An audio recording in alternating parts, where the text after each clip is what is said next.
Welcome to the Power Series, where I will be talking about the different dimensions of power. We'll be dealing with the ways in which we are able to understand our potential, whether you are a leader, whether you are a mother or parent, or an average person that just wants to learn more about finding your place in the world, discovering your potential, and embracing your power. I hope that this series is helpful for you. The goal of this series is to ensure that you have the tools and information needed to overcome a lot of the thinking traps that we deal with on a day-to-day. And so today I'm going to introduce what power is, and I'll be dealing with one form of power, and that's the power of our lived experience. One of the innate characteristics of humankind is power. I believe that each and every one of us have been designed with and by power. That means that we're all born with potential. We're all born with a certain level of power. And one of the challenges is how to discover that power. And there are many things that get in the way, and that essentially keeps us from finding out who we are and from embracing our power. And I'll be dealing with one of those things. So as mentioned, everyone is born to have power. We're all also born with a certain level of potential. And I like to essentially define power as the ability to discover your potential and your unique calling and purpose in life. Again, the question is, do we actually uncover and discover why we were created and what our potential is? There's a saying that if you want to find the most potential, that you go to a cemetery or a graveyard, because typically people die full of potential and never actually reach what they're supposed to do in life. But that definitely is not what we're going to do. We're going to discover what our potential is. So lived experience is one of the things that I love talking about most.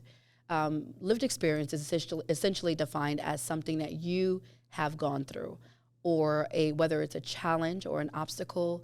A lived experience may be something that you've encountered as a young person, perhaps some form of abuse or neglect. That's essentially a lived experience. Today, people are actually now seeing the power of lived experience, and people are recognizing that lived experience is now essentially something that can be used to influence and impact others. For many years, I did not see lived experience as a form of power because I felt like going through certain things in life was actually embarrassing or humiliating.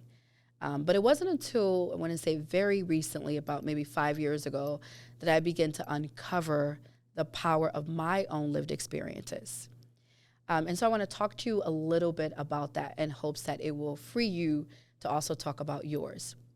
So growing up as a child, I actually grew up in what I would consider abject poverty. Grew up in a shelter system and not born into any level of having stability financially.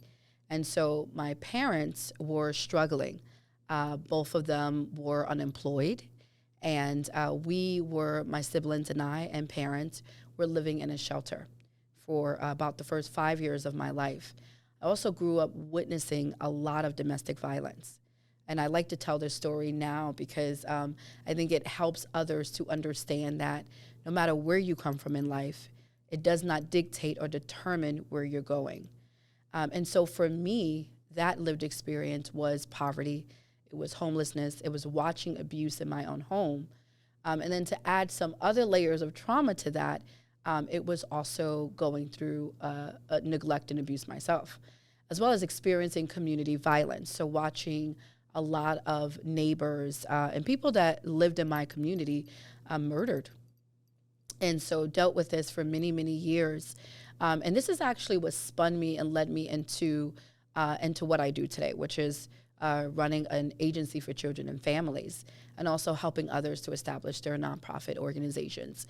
And so these lived experiences, although they were very crucial things that defined parts of me for many years, and even today, it was something that I essentially hid for a long time because I felt ashamed or humiliated and felt like people would not accept who I was because of where I came from.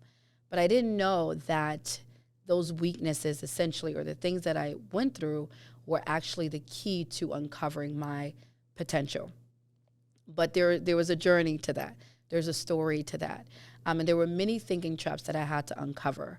But one of them was just thinking traps, negative thinking traps, feeling like because of where I came from, I was not qualified to help others, to empower others, or to even influence others. But not knowing that people connected to me because of the things that I encountered. And there are many people that are waiting to hear your story, waiting to hear what you've gone through, what you have encountered. And a lot of the things that you've gone through, a lot of times we question it. But it's essentially not for us. A lot of times it's connected to purpose. It's connected to our potential. But many times when we go through these forms of trauma, very similar to what I shared with my own story, it essentially freezes us or it stagnates us. One of the things about trauma, when you've gone through some form of trauma, whether that is a physical, emotional, or psychological trauma, it really does stagnate you and it really freezes you. And it's really hard to become unstuck. So a lot of people that have faced any form of trauma, they are almost stuck in a prison to that circumstance or to that event that has happened. So this is in a case of people that may have been abused. If you experience any form of abuse, you might feel very stuck, like your entire life has been surrounded by that one incident of abuse.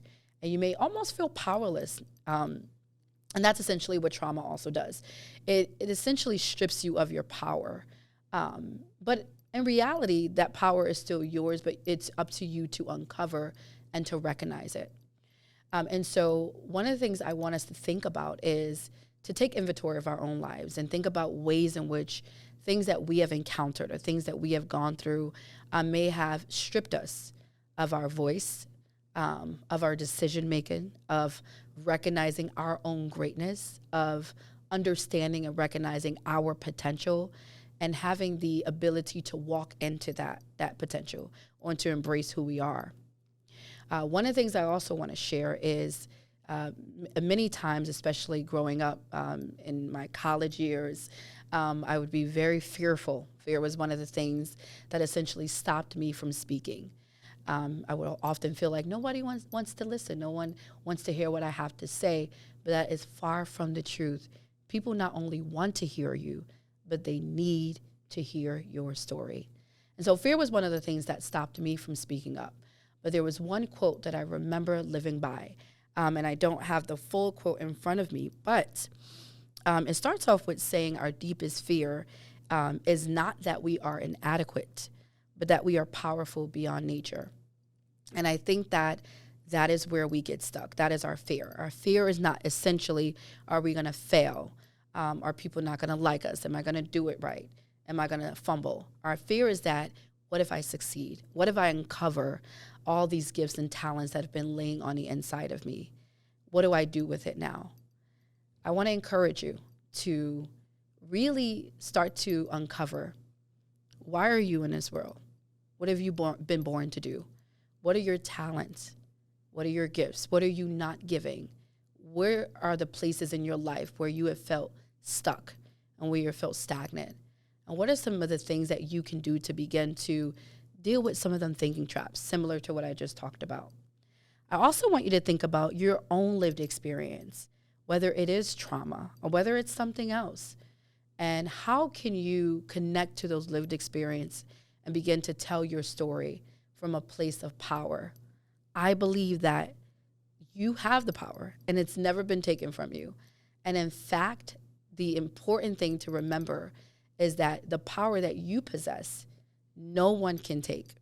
You are the only person that can give that personal power away. So whether you've given it away to relationship or whether you've given it away to traumatic events that have happened, you can take it back.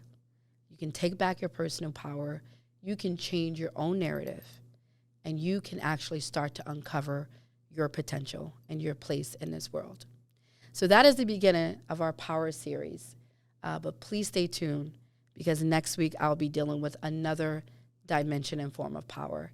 But I hope that this video was uplifting and inspiring, and I hope that you got something out of this. But remember, we're all born with a level of power, It is up to us to discover and uncover what that is.